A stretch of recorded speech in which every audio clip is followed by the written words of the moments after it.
فاز فوزا عظيما. أما بعد فإن أصدق الحديث كتاب الله وخير الهدي هدي محمد صلى الله عليه وسلم وشر الأمور محدثاتها فإن كل محدثة بدعة وكل بدعة ضلالة وكل ضلالة في النار. Ikhwah sekalian, rahimani wa rahimakumullah. Alhamdulillah, pada malam ini kita dikumpulkan oleh Allah Subhanahu wa ta'ala di tempat yang mulia ini untuk sama-sama menghadiri majlis yang mulia di rumah Allah Subhanahu wa ta'ala untuk mempelajari wahyu yang datang dari Allah Subhanahu wa ta'ala. Dan sebelumnya kami mohon maaf atas apa yang antum saksikan. Antum datang dengan tujuan menghadiri majelis Ustadz kita, Ustadz Muhammad Yusron, yang membahas tentang Riyadhus Shalihin. Tapi ternyata Allah menakdirkan lain. Dan mudah-mudahan ini bukan kesalahan kami. Ini sudah takdir dari Allah Subhanahu wa ta'ala. Allah sudah tetapkan di Lauhil Mahfuz puluhan ribu tahun sebelum Allah menciptakan manusia. Allah sudah tetapkan kalau yang mengisi di majelis kita pada malam ini adalah kami sendiri. Dan masing-masing kita butuh kesabaran. Mudah-mudahan antum bisa bersabar sampai Isya bermajelis. Dan insyaallah inilah yang dimaksudkan oleh Imam Bukhari rahimahullah, bahwa seorang tidak akan menjadi muhaddits yang sempurna kecuali jika dia mengambil ilmu dari orang yang lebih dari dia, yang semisal dari dia, dan yang semisal dengan dia, dan yang lebih rendah dari dia. Jadi pada malam ini yang ketiga, insyaallah mudah-mudahan tidak ada yang rugi. Nabi kita sallallahu alaihi wasallam bersabda, majtama'a qaumun fi baitin min buyutillah, tidaklah suatu kaum, sekelompok manusia berkumpul di rumah Allah, masjid, yatluna kitab Allah, mereka membaca kitab Allah, entah semuanya atau sebagian membaca, sebagian mendengar. Wa yatadarasunahu bainahum, dan mereka mempelajarinya, mudarasah, mempelajari hu-nya, ayat yang dibaca itu. Wa yatadarasunahu bainahum, dan mereka mempelajarinya, ayat yang dibaca tadi. Siapa yang melakukan ini, apa yang akan terjadi? Illa nazalat alaihimus sakinah, turun pada mereka sakinah, turun. Yang namanya turun tentu dari tempat yang tinggi ke bawah. Turun dari mana? Sakinah, ketenangan. Turun dari mana? Kira-kira turun dari mana? Kalau air hujan jelas dari awan. Kalau sakinah, nazalat, turun kepada mereka sakinah. Dari mana turunnya ini? Dari Allah Subhanahu wa ta'ala. Siapa yang turunkan? Allah Subhanahu wa ta'ala. Kemana? Alaihim, pada mereka. Maksudnya ala qulubihim, hati. Karena sakinah itu turunnya ke hati. Artinya Allah memberikan hati mereka sakinah, ketenangan. Satu. Yang kedua, wa ghasyiyat humur rahmah, mereka diliputi oleh rahmat. Rahmat siapa? Rahmat Allah Subhanahu wa ta'ala. Sudah dua datang dari langit, ketenangan, dan yang kedua rahmat. Dua-duanya dari langit. Ketiga, wa haffathumul malaikah dan mereka, majelis mereka itu dinaungi, dihadiri, diliputi oleh malaikah. Malaikat ini makhluk dari mana? Makhluk langit. Ini sudah 3 ini datang dari langit. Kita membaca dan mempelajari Al-Quran di rumah Allah Subhanahu wa ta'ala, Allah berikan 3 dari langit. Pertama, tenangan. Kemudian rahmat. 3, Allah utus malaikat untuk hadir.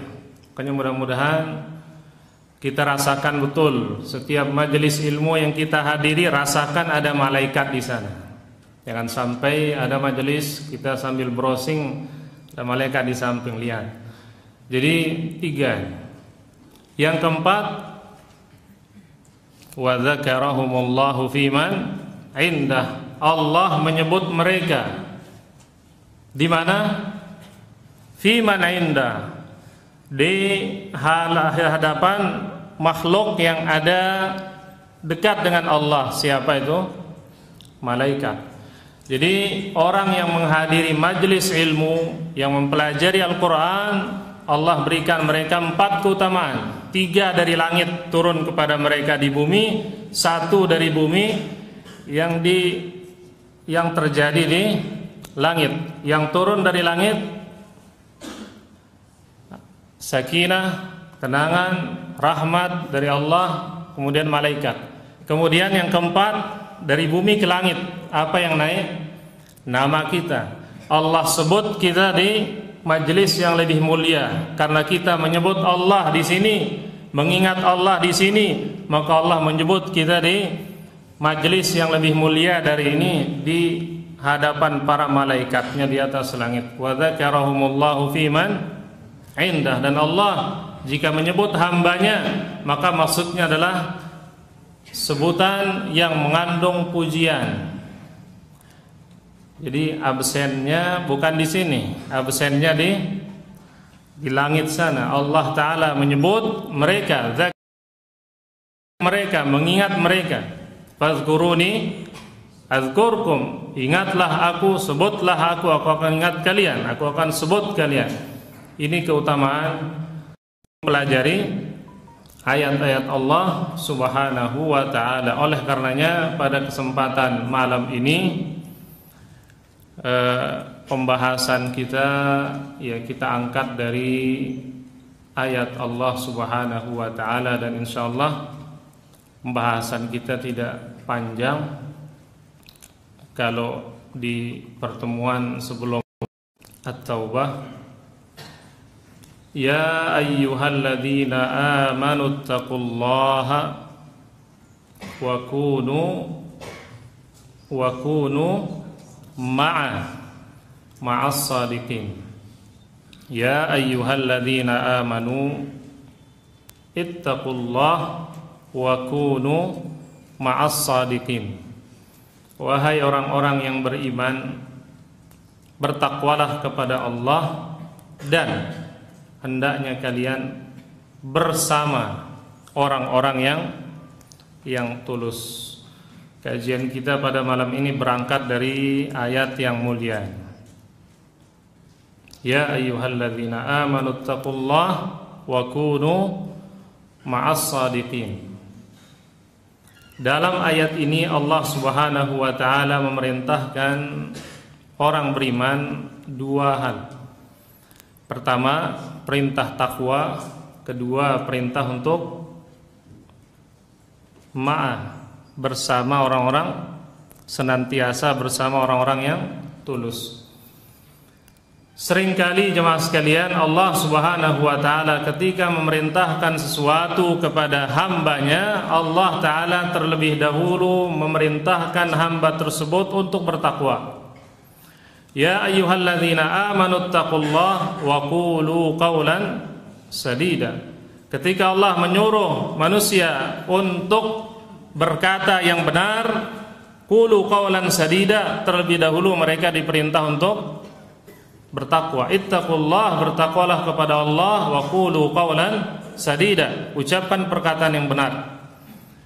Ketika Allah Subhanahu wa ta'ala memerintahkan hambanya untuk meninggalkan riba.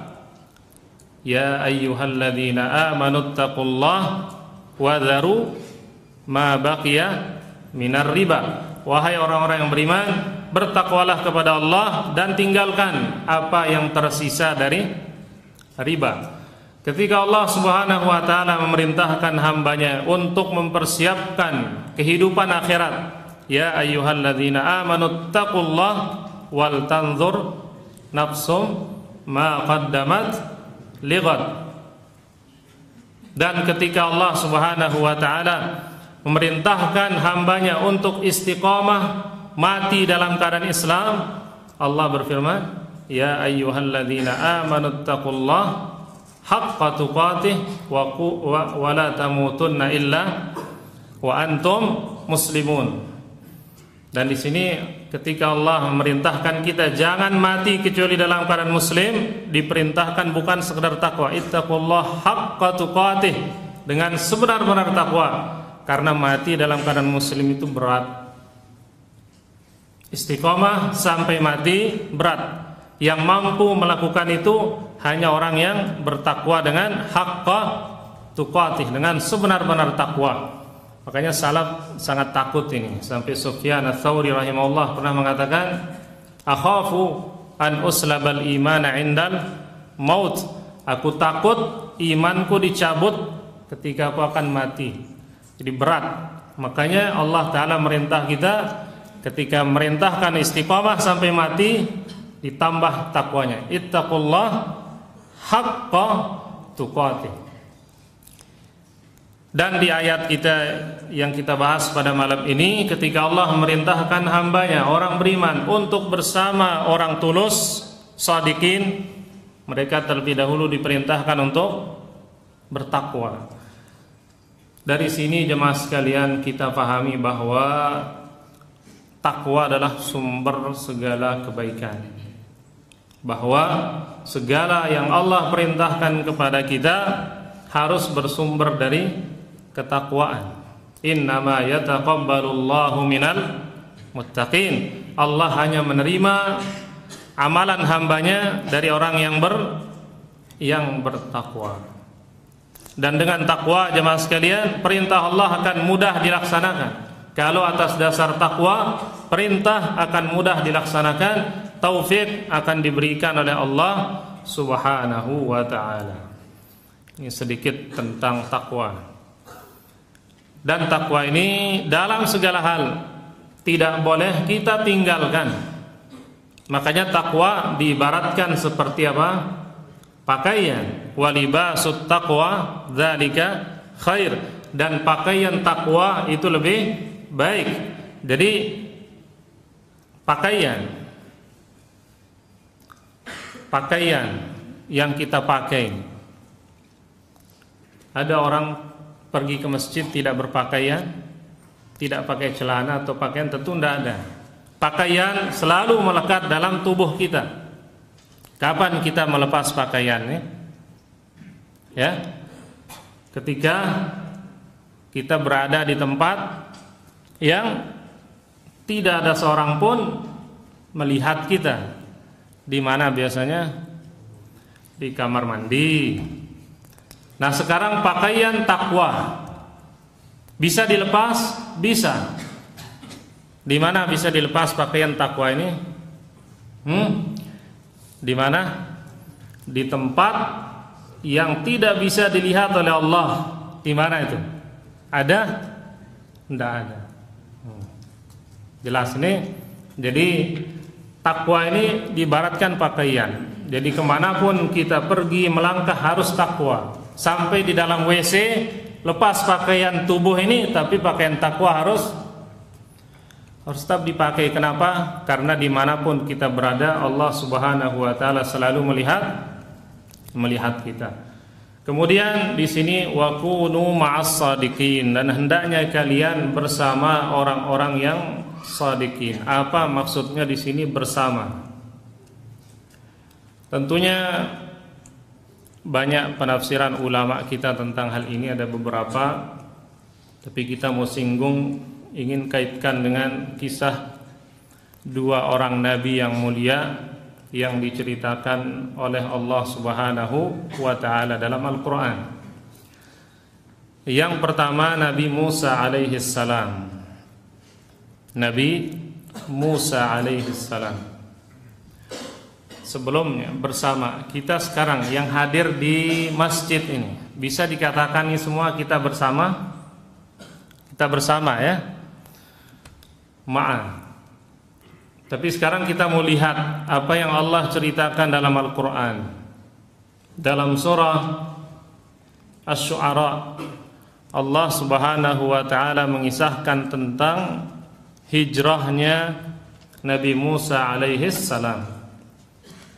Tentunya jemaah sekalian, sebagaimana yang kita ketahui, banyak dari para nabi diperintahkan hijrah oleh Allah Subhanahu wa ta'ala. Di antaranya adalah Nabi Ibrahim alaihissalam, beliau hijrah meninggalkan kampung halaman beliau. Wa a'tazilukum, dan aku tinggalkan kalian, setelah beliau mendakwahi kaumnya. Begitu juga Nabi Lut alaihissalam, begitu juga Nabi Yunus. Tapi Nabi Yunus hijrah tanpa izin dari Allah Subhanahu wa ta'ala. Akhirnya kemana ujungnya? Ke perut ikan, karena belum ada izin dari Allah Subhanahu wa ta'ala. Makanya Allah ta'ala merintah Nabi kita, wala takun kasahibil hut, jangan engkau wahai Nabi seperti orang yang dimakan oleh ikan. Artinya tunggu perintah untuk hijrah baru hijrah. Siapa lagi? Nabi Musa alaihissalam diperintahkan hijrah oleh Allah ta'ala, meninggalkan Mesir menuju Syam, Palestina. Dan Nabi kita Nabi Muhammad sallallahu alaihi wasallam diperintahkan hijrah dari Mekah ke Madinah. Ketika Allah Subhanahu wa taala memerintahkan Nabi Musa alaihi salam hijrah, meninggalkan Mesir, meninggalkan Fir'aun dengan kebengisannya, dengan kezalimannya, membawa semua Bani Israel, dari yang tua sampai anak kecil, tua, muda, anak kecil, laki, perempuan, semuanya diperintahkan untuk ikut kabur. Dan agar tidak diketahui, agar selamat, mereka diperintahkan untuk kabur secara diam-diam, hijrah pada malam hari. Fa asri bi ibadi lailan innakum muttaba'un. Ya, bawalah hamba-hambaku pergi pada malam hari, karena kalian akan dikejar oleh Fir'aun. Maka Nabi Musa alaihissalam mengajak semua Bani Israel yang jumlahnya waktu itu sudah sangat banyak, tapi tentu sedikit jika dibandingkan dengan kekuatan Fir'aun. Maka Nabi Musa membawa pergi Bani Israel pada malam hari diam-diam untuk kabur, meninggalkan negeri Mesir. Yang ikut semua. Kemudian ketika mereka sudah tiba di tepi pantai, tepi laut, dan Fir'aun tentunya karena jumlah banyak cepat ketahuan. Tiba-tiba Bani Israel pada hilang di Mesir. Akhirnya dikejar dan dapat. Falamma tara al-jam'an, ketika dua kelompok sudah saling lihat, pasukan Fir'aun dengan Bani Israel sudah saling lihat. Qala ashabu Musa, berkata ashabu Musa, sahabat Nabi Musa yang ikut bersama Nabi Musa alaihissalam, apa kata mereka? Inna lamudrakun, sungguh kita pasti akan mudrakun, lamudrakun, pasti akan didapat, pasti akan ditangkap. Putus asa. Apa jawaban Nabi Musa alaihissalam? Apa jawabannya? Qala kalla, beliau bantah kaumnya, sahabatnya, kalla, sekali-kali tidak. Artinya mereka tidak akan mungkin bisa mendapati kita, karena Allah yang perintahkan kita kabur, Allah yang perintahkan kita hijrah. Kalla inna ma'i, Sesungguhnya bersamaku. Rabbi, Tuhanku.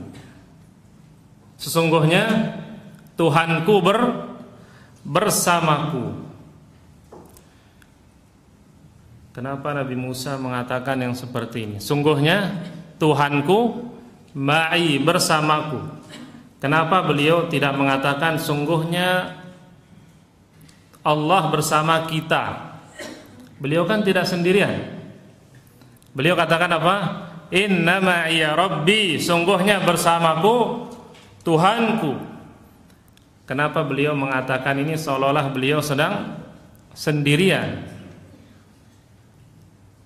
Kira-kira bisa dipahami ini. Untuk lebih jelasnya kita bandingkan dengan hijrahnya Rasulullah sallallahu alaihi wasallam.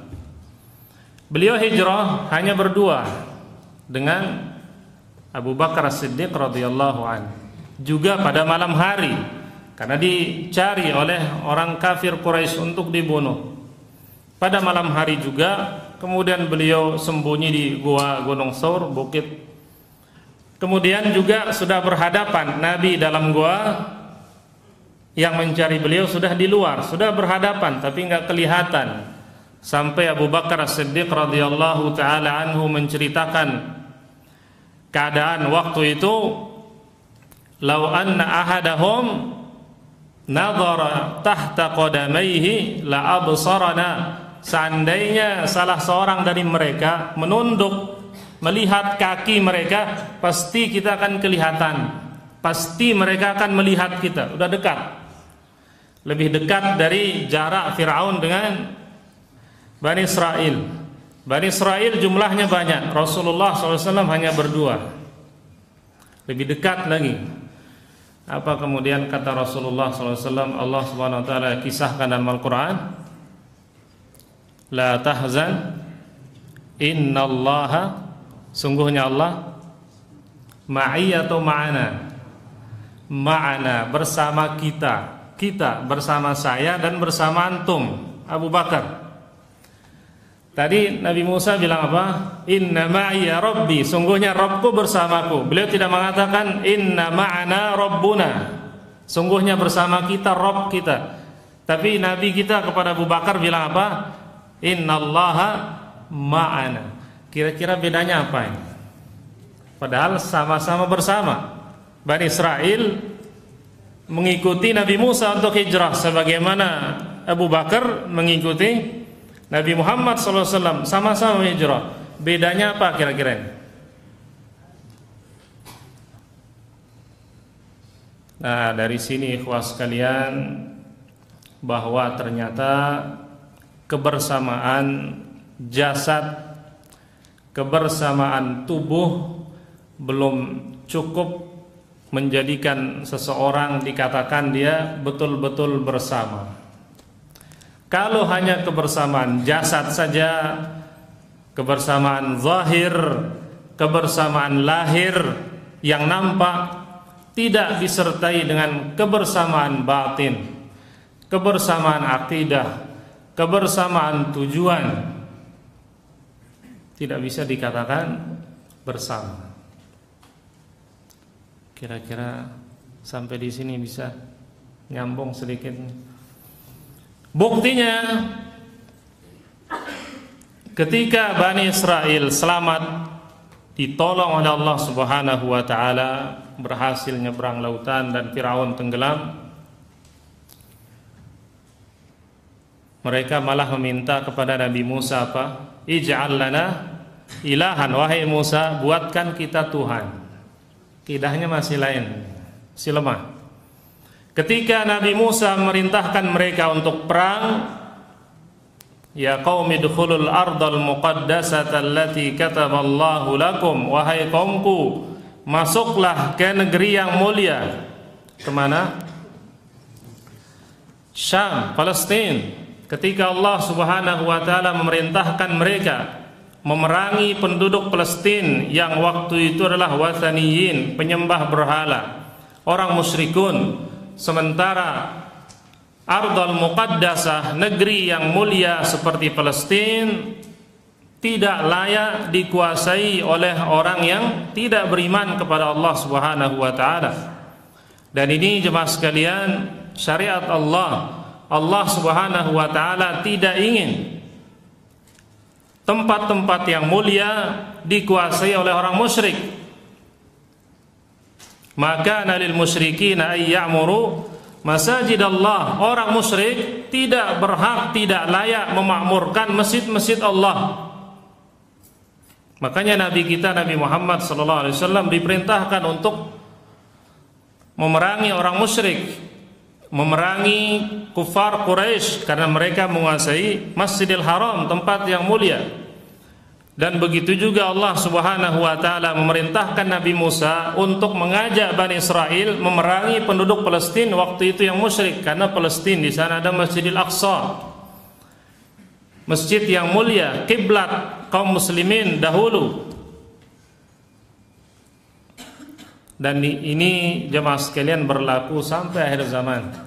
Orang muslim tidak boleh membiarkan tempat peribadatan mereka, tempat mulia mereka dikuasai oleh orang-orang musyrikin. Yang paling berhak dengan masjid Allah, dengan Masjidil Aqsa, dengan Masjidil Haram, yang paling berhak dengan Masjid Nabawi dan semua masjid-masjid Allah adalah orang yang bertakwa kepada Allah Subhanahu wa ta'ala, yang mentauhidkan Allah Subhanahu wa ta'ala. Wa annal masajida lillah fala tad'u ma'allahi ahada. Sungguhnya masjid itu, masjid-masjid itu lillah, milik Allah semuanya. Fala tad'u ma'allahi ahada. Maka jangan kalian menyekutukan Allah dengan suatu apapun di dalamnya. Dan ini kewajiban setiap muslim, ya, berusaha bagaimana memakmurkan masjid-masjid Allah Subhanahu wa taala dengan tauhid, dan tidak membiarkan musuh-musuh Allah Subhanahu wa taala menguasai peribadatan mereka. Kemudian apa jawaban dari Bani Israel ketika diajak perang? Mereka mengeluarkan kalimat yang sangat-sangat berat, mungkar. Akhirnya mereka mengatakan, qalu ya Musa lan nadkhulaha abadan. Wahai Musa, kami sama sekali abadan, sama sekali kapanpun, lan nadkhulaha, tidak akan masukinya, tidak mau perang. Madamu fiha, selama mereka masih di sana. Kenapa ketika Bani Israel diajak kabur dari Mesir semuanya ikut, tapi ketika diajak perang tidak mau? Kira-kira kenapa? Ketika diajak kabur, hijrah dari Mesir semuanya ikut, tapi ketika diajak perang tidak mau. Kenapa? Ya, ikutnya mereka menemani Nabi Musa hijrah menandakan bahwa apa? Ketidakmauan mereka, keengganan mereka perang, menandakan bahwa ikutnya mereka menemani Nabi Musa hijrah bukan atas dasar iman, tapi atas dasar apa? Maslahat duniawi. Mereka tertindas di Mesir, diperbudak di Mesir, yang laki-lakinya kata ahli sejarah dipekerjakan di sawah tanpa upah, yang perempuan jadi pembantu rumah tangga, melayani orang-orang Qibtiyah, penduduk asli Mesir.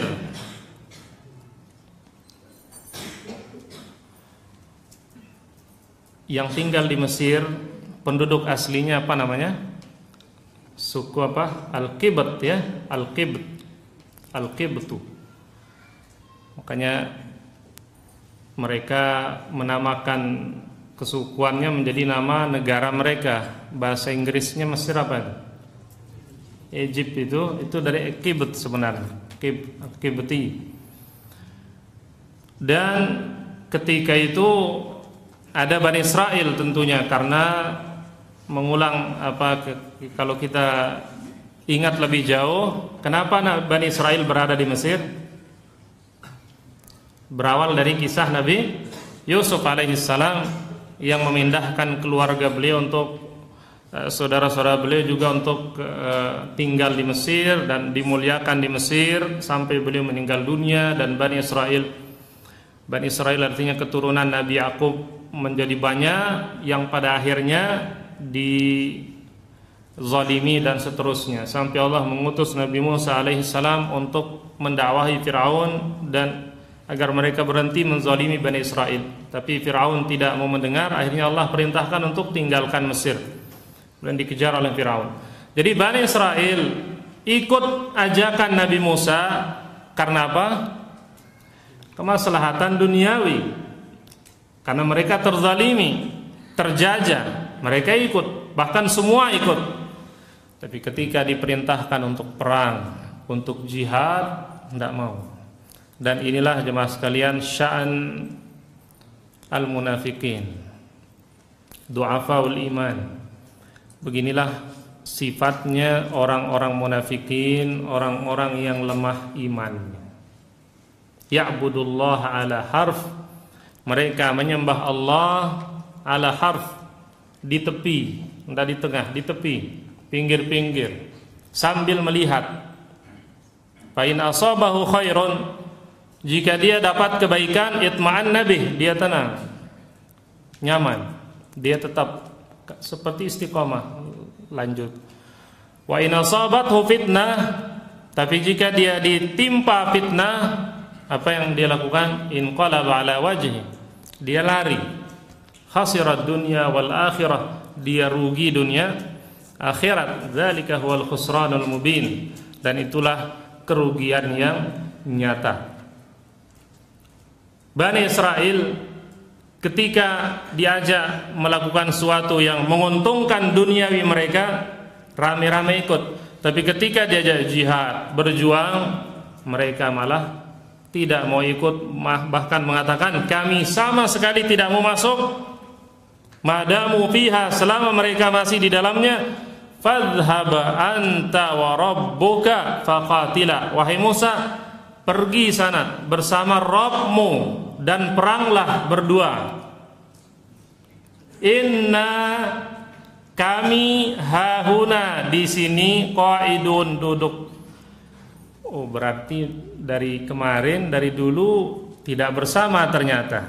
Karena ketika diuji mereka memisahkan diri. Pergilah perang, kami di sini.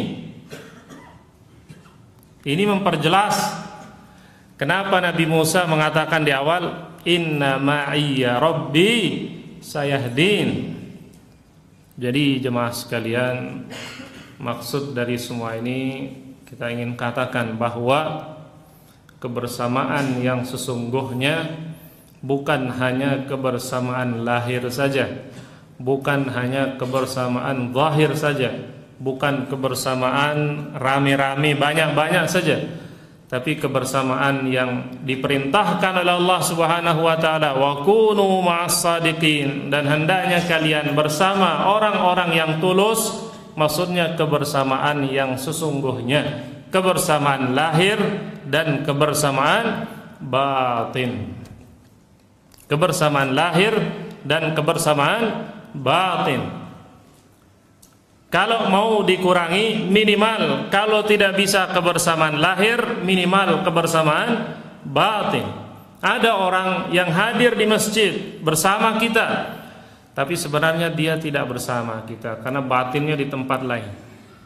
Tapi ada saudara kita tidak hadir di sini, tapi bersama kita. Menangis dia di rumah, tidak bisa hadir di majelis ilmu, tidak bisa hadir pada sholat berjamaah, batinnya bersama orang-orang mukmin di masjid, meskipun jasadnya berada di rumahnya.